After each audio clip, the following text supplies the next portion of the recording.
Bonjour à tous et bienvenue sur notre chaîne. Aujourd'hui, nous plongeons dans une légende ancestrale qui nous vient des montagnes rouges du Fouta. Une histoire qui nous rappelle que chaque choix, même celui dicté par le désespoir, a des conséquences inattendues. C'est le récit de Bara Keïta, l'aveugle qui a accepté l'ombre pour revoir la lumière. Imaginez un homme, Bara, dont le monde s'est éteint il y a des années.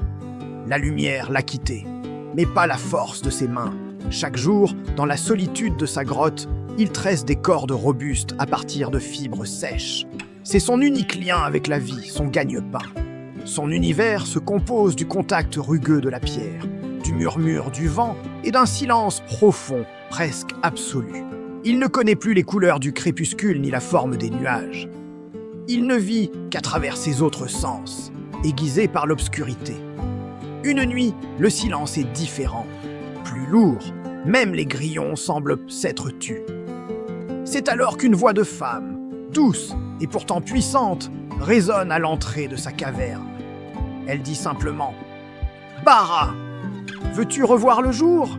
Il se fige, le sang dans ses veines se glace. Personne ne s'aventure jamais dans ces hauteurs isolées. C'est un territoire oublié des hommes. Qui pourrait connaître son nom ? Qui oserait venir jusqu'ici ? Avec un calme qui cache à peine son trouble, il demande « Qui es-tu » La voix répond, énigmatique « Je suis une femme qui peut te rendre ce que l'on t'a volé. » Une promesse incroyable, presque une folie. Bara, habitué à la méfiance, s'attend à une demande exorbitante. De l'or, un sacrifice, une épreuve impossible. Mais l'inconnu ne réclame rien de tout cela. Sa condition est à la fois simple et terriblement complexe. Elle demande le mariage, et une règle, une seule, mais absolue. Ne jamais, jamais lui poser de questions sur son origine, sur son passé, sur qui elle est vraiment. Un dilemme terrible se présente à lui. Retrouver la vue, ce miracle qu'il n'osait même plus espérer, en échange d'une union avec une inconnue et d'un secret à jamais scellé. Bara hésite longuement. Le poids des ténèbres est si lourd. Le désir de revoir le visage du monde, le ciel, ses propres mains, est une torture quotidienne. Il pense à ce qu'il a à perdre et il se rend compte qu'il a déjà tout perdu.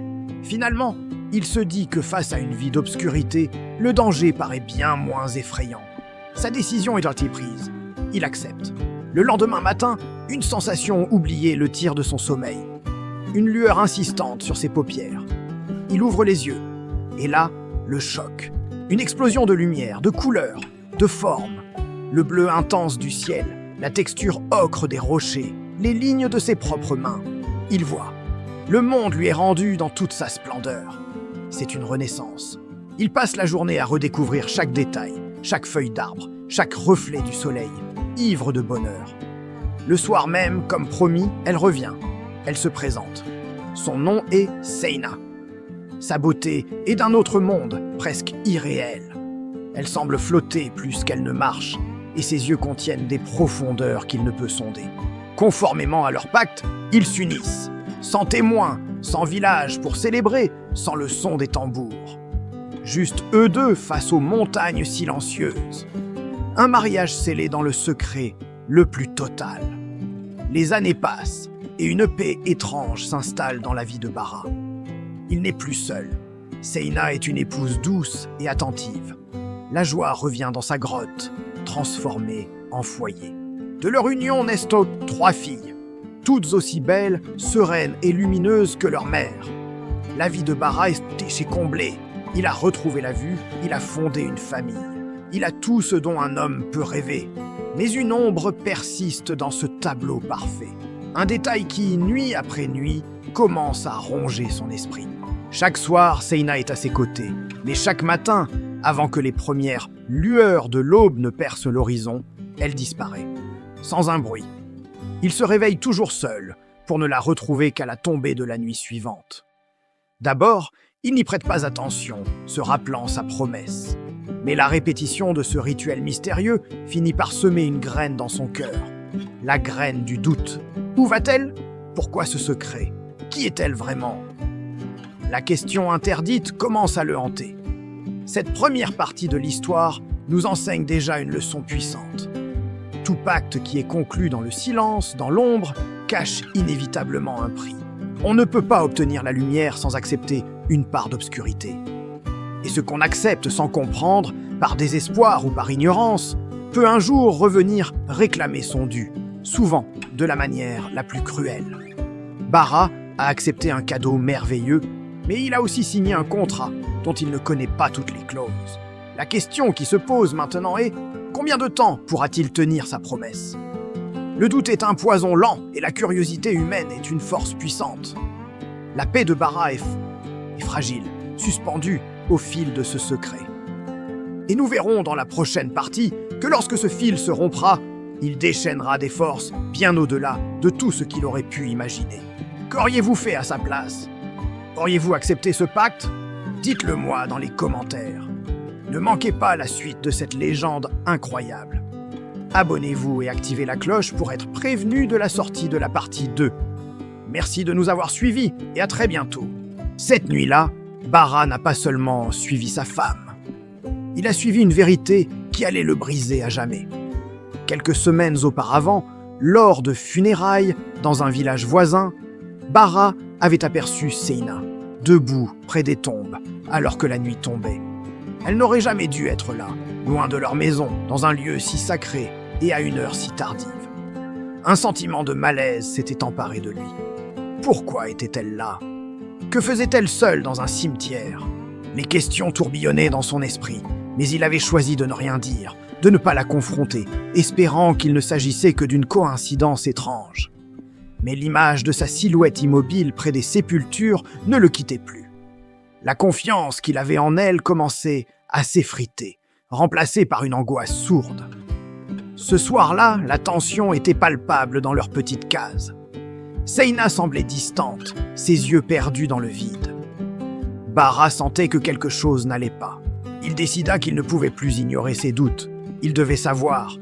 Alors, il fit semblant de dormir, retenant sa respiration, écoutant le moindre bruit dans l'obscurité. Le silence de la nuit était seulement brisé par le chant lointain des criquets. Puis, il entendit un léger bruissement de tissu. Seina se levait. Sans un mot, elle quitta leur lit et sortit de la maison, se déplaçant avec une agilité spectrale. Le cœur battant, Bara attendit quelques instants avant de se lever à son tour. Il la suivit, se faufilant entre les cases du village, veillant à rester caché dans l'ombre des grands arbres. Mais ce qu'il vit alors glaça son sang et figea chacun de ses muscles. Seina ne marchait pas. Ses pieds ne touchaient pas le sol. Elle flottait à quelques centimètres de la terre battue, glissant silencieusement à travers la nuit, comme guidée par une force invisible et malveillante. L'air autour d'elle semblait vibrer d'une énergie étrange. Elle n'était plus la femme qu'il connaissait, mais une créature d'un autre monde, une apparition sortie des contes les plus sombres que les anciens racontaient au coin du feu. Bara, terrifié, continua de la suivre, attiré malgré lui par ce spectacle horrifiant, sentant que sa vie était sur le point de basculer de manière irréversible. La peur le paralysait, mais la nécessité de comprendre était plus forte. Elle se dirigea tout droit vers le cimetière du village, ce même cimetière où il l'avait vue des semaines plus tôt. Elle s'arrêta devant une tombe fraîchement refermée, celle d'un homme décédé quelques jours auparavant. Bara se cacha derrière un vieux baobab, le cœur tambourinant contre ses côtes. Il vit Seina murmurer des paroles inconnues, une incantation dans une langue qu'il n'avait jamais entendue, une langue gutturale et ancienne qui semblait faire frissonner l'air même. Et sous ses yeux ébahis, la terre se mit à trembler. Le monticule de terre fraîche s'ouvrit de lui-même, révélant le linceul blanc qui recouvrait le défunt. Une odeur de terre humide et de mort monta de la fosse béante. Bara retint un cri, sa main plaquée sur sa bouche pour étouffer le son de sa propre terreur. Il observa, paralysé par l'horreur, tandis que Seina descendait dans la tombe. Son esprit refusait d'accepter ce qu'il voyait. La femme qu'il aimait, la mère de ses enfants, profanait une sépulture. Puis, l'impensable se produisit. Il la vit se pencher sur le corps et se nourrir. Le bruit était insoutenable, un son qu'aucun être vivant ne devrait jamais entendre. C'est à cet instant précis que le vent tourna, faisant bruisser les feuilles du baobab. Seyna releva la tête brusquement, ses yeux brillant d'une lueur inhumaine dans l'obscurité. Leurs regards se croisèrent. Dans ses yeux, Bara ne vit plus l'amour, mais une faim ancestrale et une rage froide. Elle poussa un hurlement strident, un cri qui n'avait rien d'humain, un son qui déchira le silence de la nuit et sembla faire trembler les étoiles. Puis, aussi vite qu'elle était apparue, elle disparut dans les ténèbres, s'évanouissant comme un mauvais rêve. Bara resta là, incapable de bouger, le corps secoué de tremblements incontrôlables. Il attendit que les premières lueurs de l'aube chassent les ombres de la nuit avant d'oser retourner chez lui. Quand il entra dans leur case, le cœur lourd d'une certitude effroyable, Seyna n'était plus là. Ses affaires avaient déjà disparu. Elle était partie. À sa place, sur le lit qu'ils avaient partagé, un simple morceau de papier était posé. Bara le prit d'une main tremblante. Quelques mots y étaient tracés d'une écriture qu'il reconnut à peine. « Les enfants sont le lien. Ne cherche pas plus loin. » C'était tout. Pas d'explication, pas d'adieu. Juste cette phrase énigmatique et terrifiante. Bara resta seul avec ses deux filles, et avec une peur qui ne le quittait plus, une peur qui s'insinuait dans chaque instant de sa vie, qui hantait ses nuits et empoisonnait ses jours. Il regardait ses filles, ses merveilleuses jumelles, et voyait en elles le reflet de leur mère, le souvenir de cette nuit maudite. Il se demanda quel pacte terrible Seyna avait bien pu conclure. Quel était ce lien dont parlait le message? Il les éleva seuls, les protégeant du monde, les couvant d'un amour mêlé d'une angoisse constante. Il ne leur parla jamais de leur mère, ni de la raison de sa disparition. Pour elle, elle était simplement partie, un fantôme dans leur mémoire d'enfant. Bara espérait qu'en les protégeant de la vérité, il pourrait les protéger du mal qui semblait courir dans leur sang. Les années passèrent, les filles grandirent, devenant de jeunes femmes. La vie semblait avoir repris son cours, et la peur de Bara s'était peu à peu transformée en une cicatrice douloureuse mais silencieuse. Mais un jour, le passé, qu'il avait tenté d'enterrer si profondément, refit surface. Les filles commencèrent à faire des rêves étranges, des rêves de leur mère. Elles parlaient de tombe dans leur sommeil, murmurant des mots qu'elles ne connaissaient censés pas. Parfois, elles se réveillaient en sursaut, disant avoir entendu des appels. Une voix qui les nommait depuis un lieu sombre et lointain. La peur de Bara, endormie depuis si longtemps, se réveilla, plus vive et plus terrifiante que jamais. Il comprenait que le lien n'avait jamais été brisé. Désespéré, ne sachant plus vers qui se tourner, Bara alla consulter un vieux sage du nom de Tierno Baldé, un homme dont la connaissance des mondes visibles et invisibles était légendaire dans toute la région. Il lui raconta toute l'histoire, depuis cette nuit au cimetière jusqu'au cauchemar de ses filles. Tierno Baldé l'écouta attentivement, son visage grave ne trahissant aucune surprise. Quand Bara eut terminé, le vieil homme hocha lentement la tête et lui révéla la terrible vérité. « Les enfants nés d'un pacte avec l'invisible, dit-il d'une voix douce mais ferme, portent toujours une trace de ce pacte en eux. C'est un héritage qui ne peut être effacé. » Bara sentit son cœur se serrer. Il demanda, la voix brisée, « Mes deux filles ?»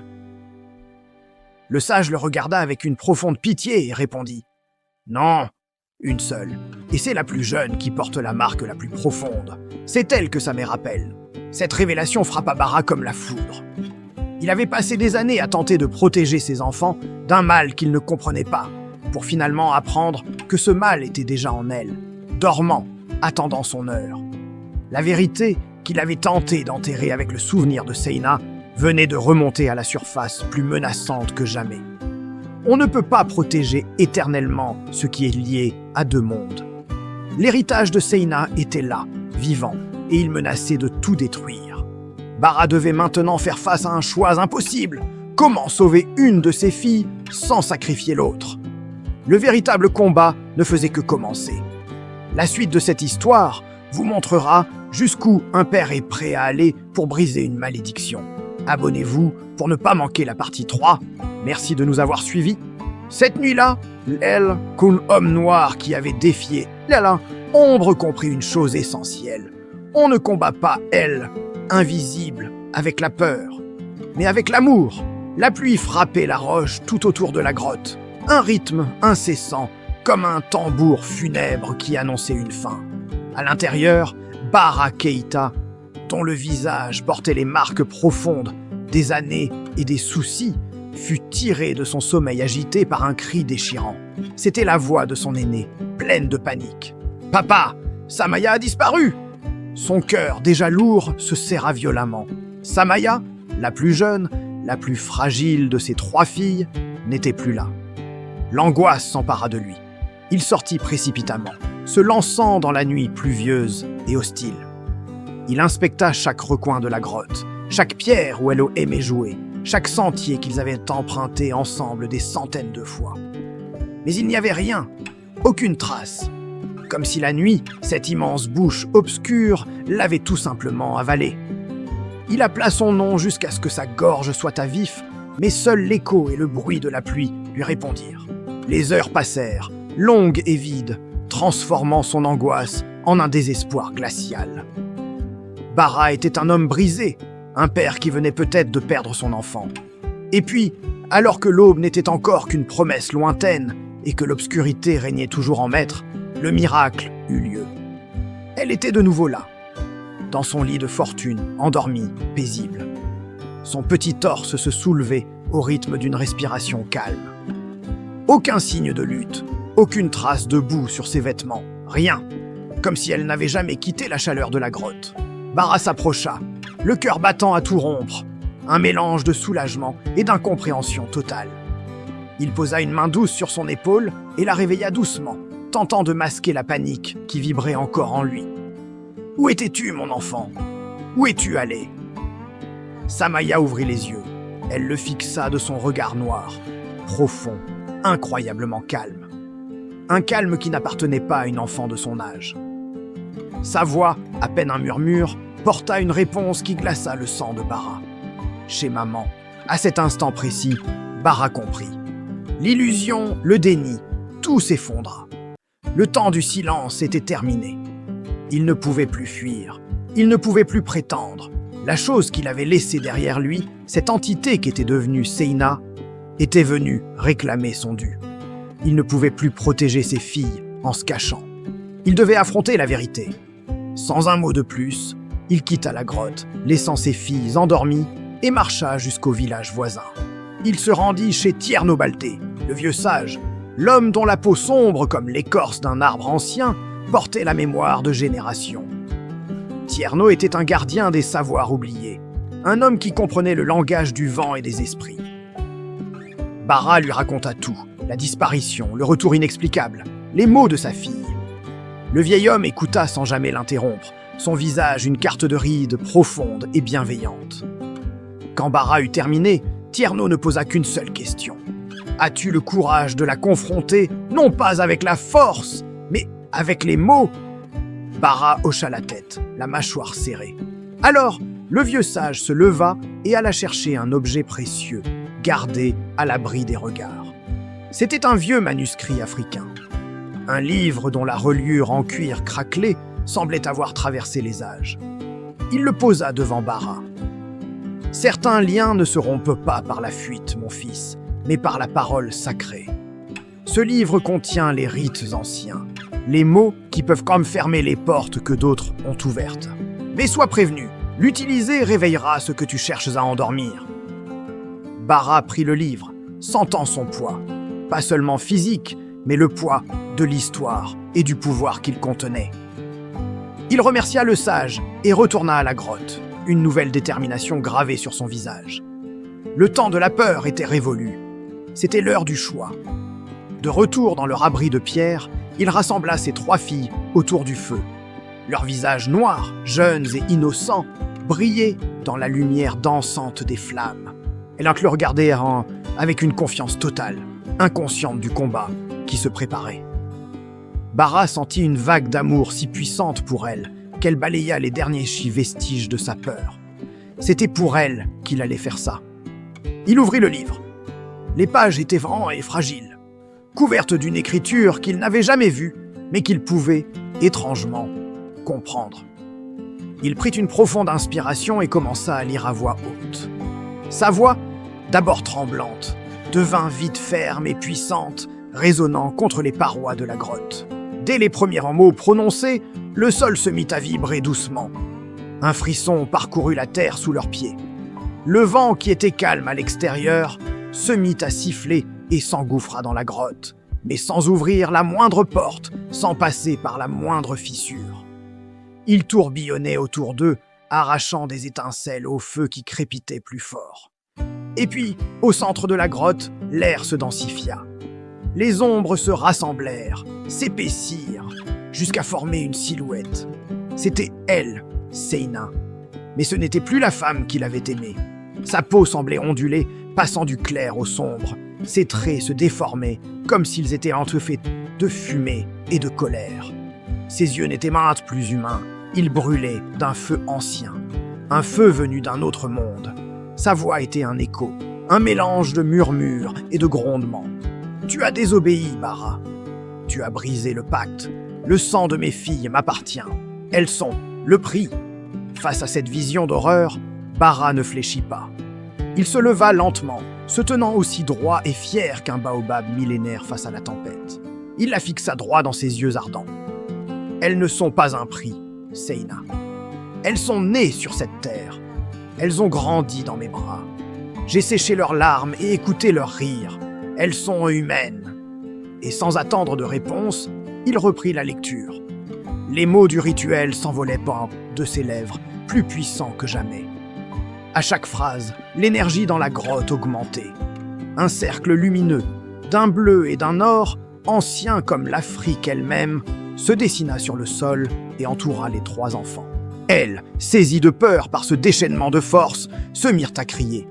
Leurs cris se mêlèrent au grondement de la roche, à la fureur du vent et à la voix de leur père. Seyna, ou ce qu'il en restait, hurla. Un cri de douleur, de rage, mais aussi de défaite. Le cercle de lumière pulsait, repoussant son essence ténébreuse. Son corps d'ombre se brisa, se disloqua en milliers de fragments noirs. Une fissure apparut dans l'air même, une déchirure dans la réalité, un portail sombre qui se mit à l'aspirer. Elle lutta, mais la puissance des mots anciens, portés par l'amour d'un père, était plus forte. Elle fut tirée, engloutie par cette porte entre les mondes qui se referma aussitôt sur elle. Puis, le silence. Un silence total, absolu. Le vent cessa, la vibration s'arrêta. Seul le crépitement doux du feu subsistait. À l'aube, quand les premiers rayons du soleil pénétrèrent dans la grotte, l'atmosphère était calme, purifiée.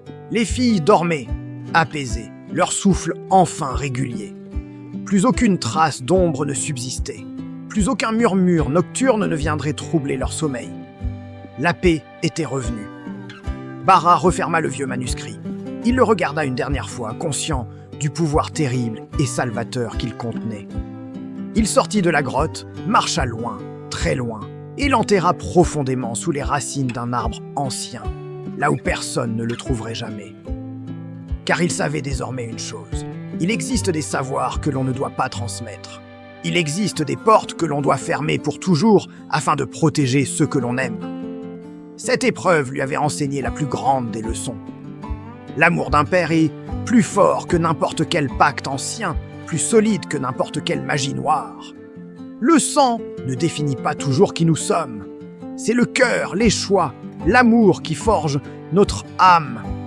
Et la vraie force, ce n'est pas de voir l'ombre ou de la combattre avec ses propres armes, mais de choisir, encore et toujours, la lumière. Merci d'avoir suivi cette histoire jusqu'au bout.